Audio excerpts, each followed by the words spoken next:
Hello friends, welcome you all. आज हम vision IAS के 24 अप्रैल वाले डेली करंट अफेयर्स डिस्कस करेंगे। डिस्कस करने से पहले आपको भी पता है देश में कोरोना की जो इन्फेक्शन है लगातार बहुत ही तेजी से बढ़ती जा रही है और ऐसे में जाहिर सी बात है आप लोग सावधानी भी बरत रहे होंगे और कहीं ना कहीं ये जो मेंटल बेचैनी है, मानसिक बेचैनी है, इस प्रकार की स्थिति में जरूर बनती है क्योंकि ऐसी स्थिति हमने कभी देखा नहीं था और ऐसी स्थिति में किया जाए इसका कोई सॉल्यूशन भी आगे नहीं दिख रहा। लेकिन यही वो स्थिति होगी जब आपको और हम लोगों को मिलकर इसका सामना करना ही होगा क्योंकि ये आपकी परीक्षा की घड़ी है। ये बेसिकली आपको साबित करना है अपने आप को कि कहीं ना कहीं चैलेंज चाहे कुछ भी हो, यूपीएससी के सामने ये चैलेंज कुछ भी नहीं है। आपका डेडिकेशन आपकी पढ़ाई की तरफ होनी चाहिए, आपका ध्यान एट मैक्स आपकी पढ़ाई की तरफ होनी चाहिए। ज़्यादा से ज़्यादा आपको रिवीजन करने हैं और जो भी समय बचे उसमें आप मेडिटेशन 10 मिनट्स या फिर 20 मिनट्स के लिए ज़रूर किया करें क्योंकि इससे कहीं ना कहीं आपको बहुत ही ज़्यादा लाभ होगा। इससे आपका जो कंसंट्रेशन पावर है, फोकस करने की जो पावर है, वो बहुत ही ज़्यादा बढ़ेंगी और इस क्राइसिस में फिलहाल तो आपके पास ये एक सॉल्यूशन या तरीका हो सकता है जहां पर आप इसे फॉलो कर अपनी स्टडी को कंटिन्यू रख सकते हैं। एंड डेफिनेटली फ्रेंड्स, आप लोग बहुत ही ज़्यादा हिम्मत वाले हो जो ऐसी स्थिति में अपने आप को मेंटेन कर रहे हो, अपने आप को फोकस कर रहे हो डिस्पाइट की इतनी बड़ी चैलेंजेस आ गई हैं इस समाज में, इस देश में।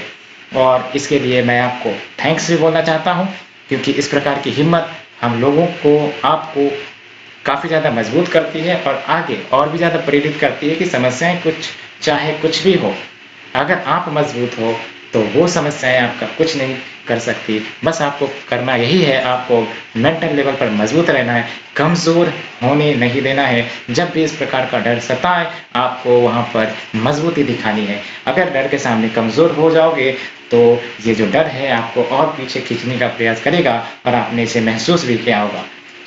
कभी भी फ्रेंड्स फेयर न रहें। आप में बहुत ही ज़्यादा हिम्मत है, आप में बहुत ही ज़्यादा एनर्जी है और आप इतनी बड़ी सेवा की तैयारी कर रहे हो, सर्विसेज की तैयारी कर रहे हो और इस प्रकार की स्थिति को आपने पहले भी झेला है ना। पिछले साल से ही इस प्रकार की घटनाएं घटित हुई थी और आपने झेला है। इस बार भी आप अच्छे से धैर्य के साथ, शांति के साथ इस समस्याओं को डील करोगे और मुझे पूर्ण विश्वास है आप इस पीरियड को और भी ज़्यादा डेडिकेटली यूज करोगे to improve your study, to increase your study and to become successful. और फिलहाल तो सक्सेस यही होगी अगर आप विदाउट डिस्ट्रैक्शन अपनी स्टडी पर फोकस करते हो। इसी के साथ friends let's move to our first article. It is about world malaria day reaching zero forum on malaria elimination organise की गई थी।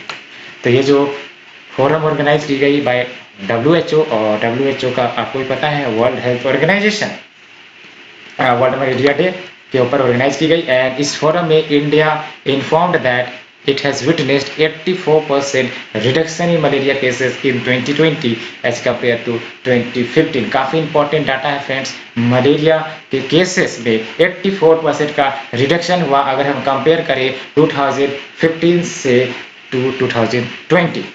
एंड WHO ने E2025 इनिशिएटिव लॉन्च किया building on the success of E2020। तो basically E2020 initiative भी WHO का ही था and अब बेसिकली उसके सक्सेसफुल होने के बाद E2025 को भी लॉन्च किया गया है और इसके तहत 25 कंट्रीज को आइडेंटिफाई किए जाएंगे that have the potential to stem out malaria within 5 year timetable. And अगर हम बात करें E2020 इनिशिएटिव की तो इसे 2017 में लॉन्च किया गया था by WHO to support 21 countries in their efforts to get zero malaria cases within the 2020 timeline, है ना। तो 2020 जो इनिशिएटिव था उसमें देखा गया कि कहीं ना कहीं अच्छा वर्क कर रहा है और उसके बाद फिर से WHO ने E2025 इनिशिएटिव लॉन्च किया। एंड काफ़ी इंपॉर्टेंट होंगे आपके E2025 प्रीलिम्स के लिए, आपको याद रखना पड़ेगा।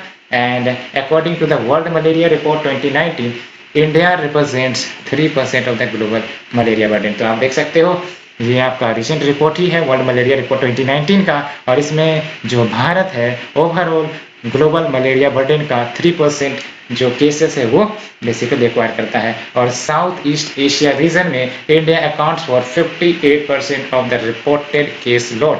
एंड एज पर the national vector borne disease control programme 2019 में भारत में approx 3.3 lakh confirm cases of malaria को बेसिकली देखा था। एंड इंडिया ने national framework for malaria elimination programme 2016 से 2030 इसे भी अडॉप्ट कर रखा है, which outlines the India's strategy for elimination of the diseases by 2030। और अगर हम बात करें national strategic plan for malaria elimination जो बेसिकली लाई गई है for the period of 2017 to 2022, इसे तैयार किया गया था बेस्ड ऑन द NFME यानी कि national framework for malaria elimination, जो आपका basically phased elimination of malaria की बात करता है ना। तो we have the national strategic plan for malaria elimination, we have the national framework for malaria elimination 2016 to 2030 framework जो आपका एलिमिनेशन ऑफ मलेरिया बाय 2030 की बात करता है।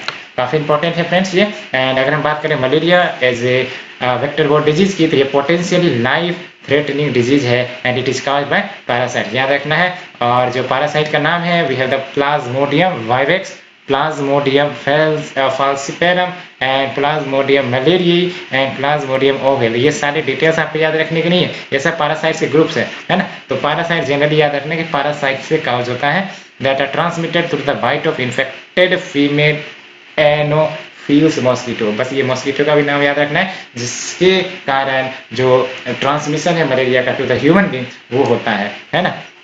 तो ये आपका एनोफिल्स मॉस्किटो, इसके बारे में याद रखना है ना।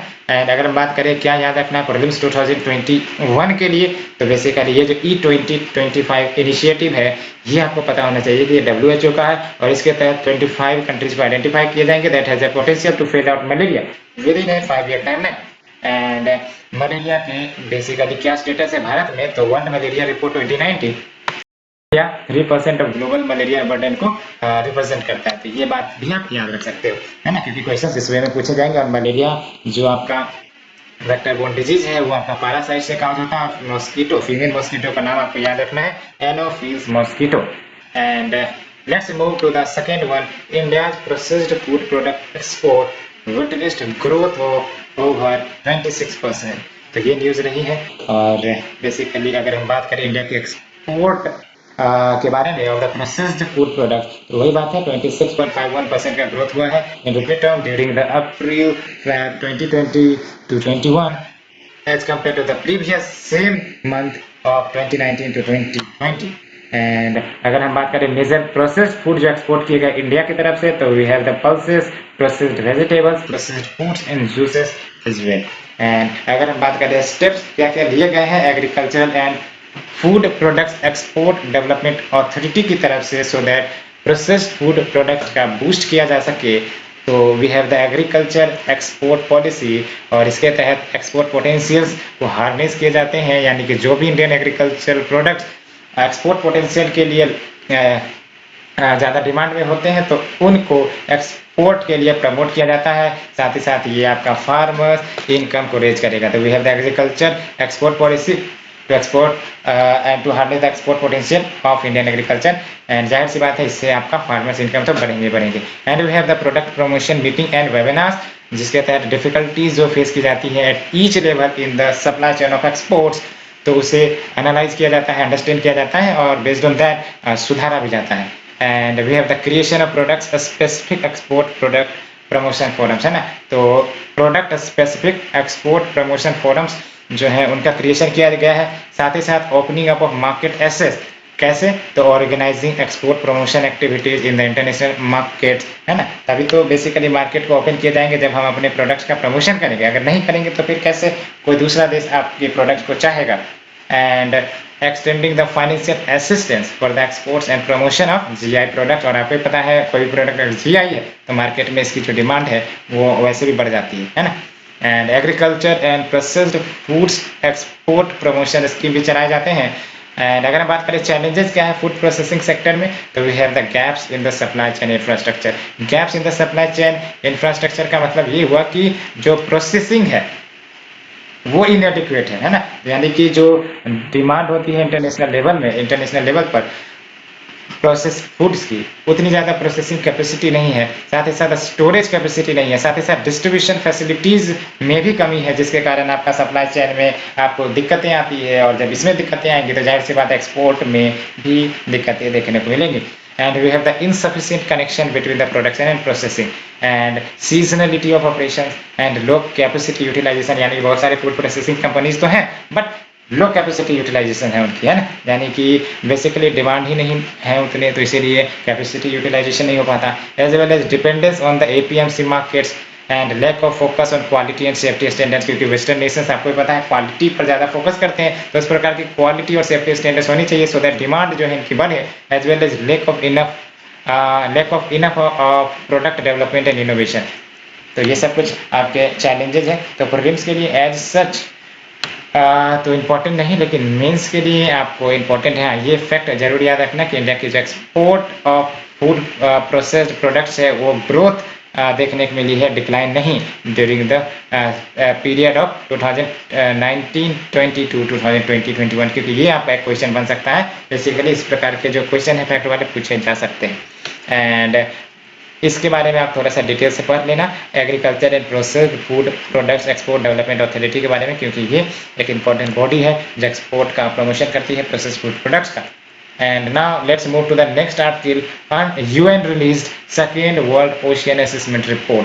तो जो यूनाइटेड नेशन है बेसिकली इन्होंने world ocean assessment 2 report release किया है, which follows an initial report world ocean assessment 1 report जो पब्लिश हुई थी 2015 में. तो बेसिकली WOA1 2015 में और अभी जो है WOA2 रिलीज की गई है. और बेसिकली ये जो regular process for global reporting and assessment of state of marine environment, ये आपका ग्लोबल मैकेनिज्म है जो स्टेब्लिश हुई थी after 2002 world summit on sustainable development, है ना. 2002 में जो world summit on sustainable development हुआ था, बेसिकली उसी के बाद से ग्लोबल मैकेनिज्म को डेवलप किया गया कि आपका इस प्रकार का ग्लोबल रिपोर्टिंग एंड असेसमेंट किया जाए मेराइन एनवायरनमेंट का, है ना. और अगर हम की फाइंडिंग्स की बात करें तो basically drivers having the greatest influence on the marine environment and its sustainability include population growth and demographic changes, economic activity, technological advances, changing the governance structure and geopolitical instability, है ना. तो क्या कहा जा रहा है कि जो ड्राइवर्स है उनका ग्रेटेस्ट इन्फ्लुएंस है on the marine environment and its sustainability, है ना. एंड बात करें अन्य फाइंडिंग्स की तो around 90% of the mangrove seagrass and marsh plant species as well as more than 30% of the seabird species ये भी थ्रेट फेस कर रही है ऑफ एक्सटिंक्शन, है ना. ये देख सकते हो. And number of dead zones in the ocean has nearly doubled, यानी कि देख सकते हो in 2019 it has reached to 700. और अगर हम बात करें डेड जोन, तो डेड जोन का क्या मतलब होता है? डेड जोन वो एरिया है ओशियन में जहां ऑक्सीजन की काफ़ी ज़्यादा कमी होती है, लो ऑक्सीजन अवेलेबिलिटी होती है, या फिर इसी को हम कहते हैं हाइपोक्सिक एरिया. याद रखना, अगर पूछा जाए hypoxic area sometimes seen in news क्या है ये, तो ये तो आपको याद रखना है ये वो डेडिकेटेड एरिया है जहाँ पर ऑक्सीजन की कमी देखने को मिलती है. एंड बेसिकली ये आपका हाइपोक्सिक एरिया ही डेड जोन कहलाता है. और ये इसकी संख्याएं देख सकते हो बढ़ती ही जा रही हैं इन द ओशियन. एंड ये आपको वर्ल्ड ओशियन लेक्स इन सब में मिल जाएंगे. और जाहिर सी बात है most of the organism need oxygen to live, तो अब इनको ऑक्सीजन की कमी होगी तो ये तो यहाँ रह नहीं पाएंगे, डेड हो जाएंगे, इसलिए इनको डेड जोन का भी नाम दिया गया था.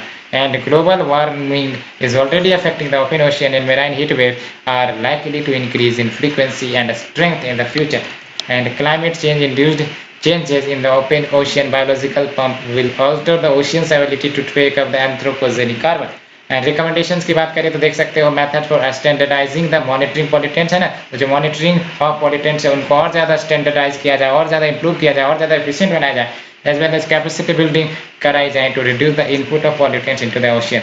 And more accurate data available हो on the extent of transboundary marine pollution and better understanding of the effects of pollutants on the marine environment. तो इन सब प्रकार की सजेशंस बेसिकली की गई हैं. रिपोर्ट में आपको कुछ भी याद रखने की ज़रूरत नहीं है, ऐसा कोई भी इंपॉर्टेंट फैक्ट नहीं है जो प्रीलिम्स के लिए आपको याद रखना है, बस इतना मेंस के लिए आपको ये यूज हो सकती है. So let's move to the next one. RBI extends interim WMA limit of 51 22,560 crore to states till सितंबर, है ना। तो अगर हम बात करें बेसिकली, और WMA का मतलब क्या होता है, वेज एंड मीन्स एडवांसेस, है ना। तो RBI ने एक्सटेंड किया है ways and means advances limit को of this rupees to the state till सितंबर।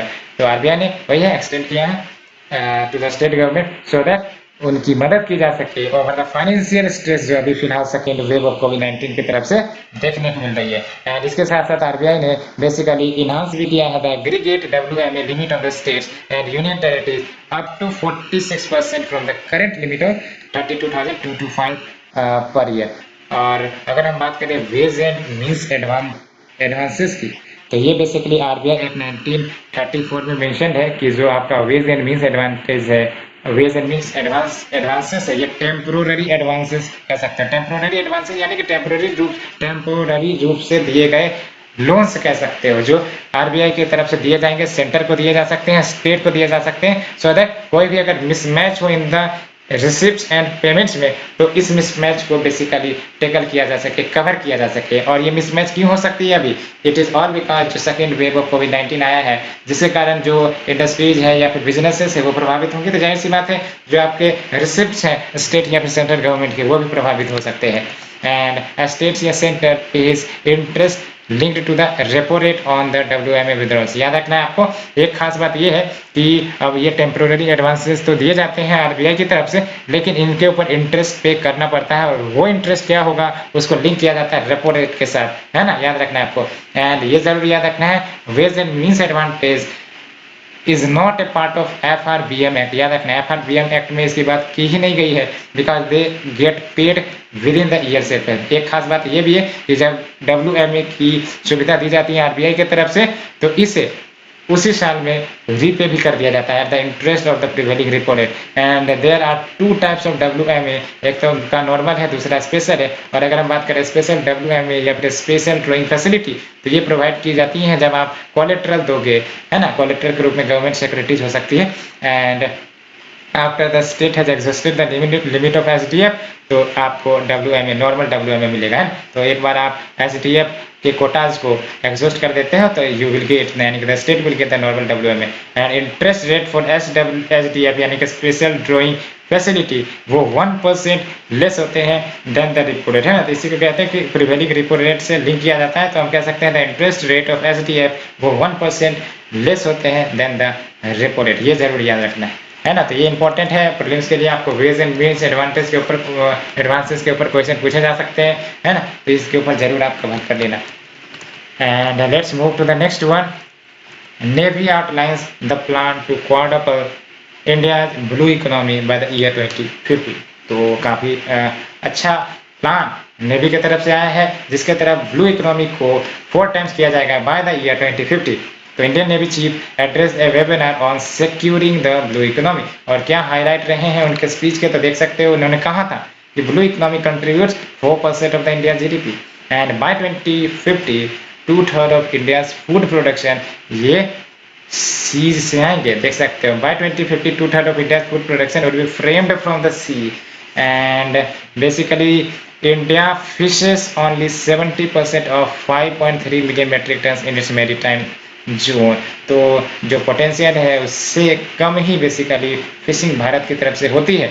और देख सकते हैं about the 90% of the catch comes from the fishing in waters up to 50 metres, and which means कि deep sea fishing कहीं ना कहीं अभी भारत नहीं कर रहा है। अगर भारत डीप सी फिशिंग भी करता है तो लार्ज अपॉर्चुनिटीज मिलेंगी कि आप और ज़्यादा जो फिशिकल्चर है उससे एक्सटेंड किया जा सकता है और बेनिफिट पाया जा सकता है, और ब्लू इकोनॉमी को कहीं ना कहीं स्ट्रेंथन भी किया जा सकता है। एंड बे ऑफ बंगाल की बात करें तो it has 8% of the world's coral reef and 12% of the all mangrove, providing itself an opportunity for the coral reef tourism. तो देख सकते हो ब्लू इकोनॉमी के अंतर्गत बहुत सारे डायमेंशन आ सकते हैं, एक तो टूरिज्म भी आ सकता है, एक तो फिशिंग भी आ सकता है ना।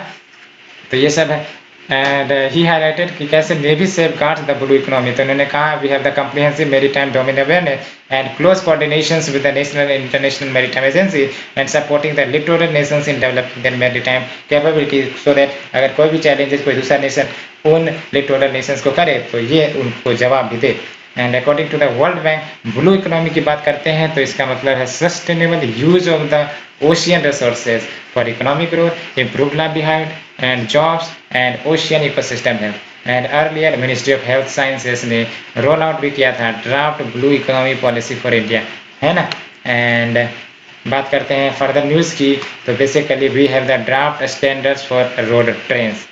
तो क्या न्यूज़ रही है तो देख सकते हो, ministry of road transport and highways इन्होंने draft standards for road trains publish की गई हैं and standards have been prepared based on the European benchmark, है ना। तो ये जरूर याद रखना कि draft standards for road trains ये यूरोपियन बेंचमार्क के आधार पर प्रिपेयर की गई हैं और ये जो स्टैंडर्ड्स है it will pave the way for breakthrough intervention for the fast and efficient movement of goods along the long distance freight corridor. And अगर हम बात करें रोड ट्रेन की तो ये मोटर व्हीकल है जहाँ पर ट्रैक्शन जो है यानी कि रास्ते प्रोवाइड किए जाते हैं by the puller which is connected to a serial combination of trailers और semi trailer and this shall apply on selected stretches so that congestion reduce किया जा सके, फ्यूल सेव किया जा सके, एज वेल एज आपका रिड्यूस करें noise and air pollution, है ना। तो ये आपको पता होगा। Let's move to the next one, bank credit growth. Bank credit growth क्या न्यूज़ है तो बेसिकली बैंक क्रेडिट ग्रोथ की बात करें तो डाटा निकल कर आई है कि this credit growth has hit a new low for the second year in a row in financial year 21। कैसे तो देख सकते हो 5.56% का जो फाइनेंशियल ईयर 21 है क्रेडिट ग्रोथ हुआ है which is lowest in 59 years according to the SBI research and report attributed low credit growth due to the slowdown and high level of risk aversion among the bankers, इसलिए basically credit growth काफ़ी कम हुए है। And UK parliament calls China's treatment of Uighurs genocide, है ना। तो British parliament ने basically called on the government कि एक्शन लिया जाए टू एंड द जेनोसाइड जो चाइना के शिनजियांग रीजन में हो रहे हैं against the mainly Muslim Uighur community जो आपका शिनजियांग में रिसाइड करते हैं।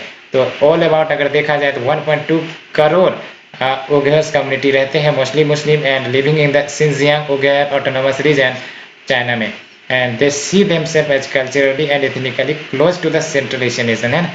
तो ये जरूर याद रखना, they see themselves as culturally and ethically close to the Central Asian nation and as per the report China has detained more than 1 million Uyghurs in its re-education camps.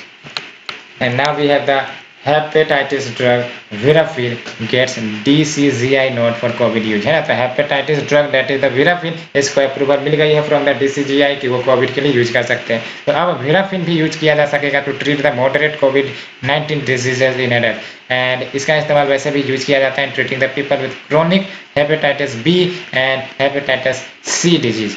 And hepatitis की ही अगर हम बात करें तो ये inflammatory disease है liver की and hepatitis viruses most common cause है हेपेटाइटिस के बट अदर इन्फेक्शंस, है ना। यानी कि याद रखना हेपेटाइटिस के सिर्फ वायरसेस ही नहीं काज करते हैं, अदर इन्फेक्शन जैसे आपका toxic substances alcohol certain drugs ये भी हेपेटाइटिस काज कर सकते हैं and also autoimmune disease can cause the hepatitis and safe and effective vaccine available है टू प्रिवेंट HBV बट ये याद रखना है no vaccine is available for HCV, है ना। यानी कि आपका जो हेपेटाइटिस सी के लिए आपका कोई वैक्सीन नहीं है लेकिन हेपेटाइटिस बी के लिए आपका वैक्सीन है।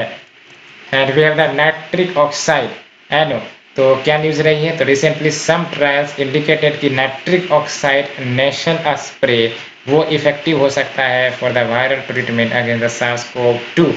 एंड अगर हम बात करें नाइट्रिक ऑक्साइड की तो ये कलरलेस ऑडरलेस गैस है जो सोल्यूबल है एक्वस एंड ऑर्गेनिक सॉल्वेंट्स में and NO occurs naturally in the environment जब लाइटनिंग की घटनाएं होती है ना। लेकिन अगर लेबोरेटरी की बात करें तो nitric oxide can be produce by reduction of nitric acid या फिर नाइट्रस एसिड, याद रखना reduction not oxidation. Nitric oxide की बात करें तो इसे फ्री रेडिकल भी कहा जाता है because it contains single unpaired electron in its molecule and इसीलिए ये रिएक्टिव होता है एंड हाफ लाइफ जो है इसकी फ्यू सेकेंड की होती है और NO खुद में एक ओजोन डिप्लीटिंग गैस भी है। Now we have the Indian green building council mission on net zero.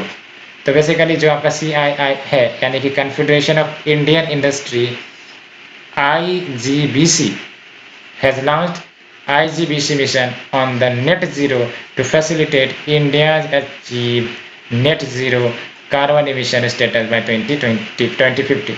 तो अगर हम बात करें नेट जीरो, तो इसको भी आप जानते ही होंगे, कार्बन न्यूट्रलिटी कहते हैं। इट इज ए स्टेट या कंडीशन जहां कंट्री की जो इमिशन है, GHG इमिशन, वो कंपनसेट कर जाती है बाय ऑब्जॉर्प्शन, यानी कि जितना इमिट हो रहा है उतना कंपनसेट भी हो जा रहा है and removal of green house gases from the atmosphere, है ना। यानी कि जितना इमिट हो रहा है उतना आपका एब्जॉर्ब भी हो रहा है। इसी को हम कहते हैं कार्बन न्यूट्रलिटी, यानी आपका नेट जीरो इमिशन।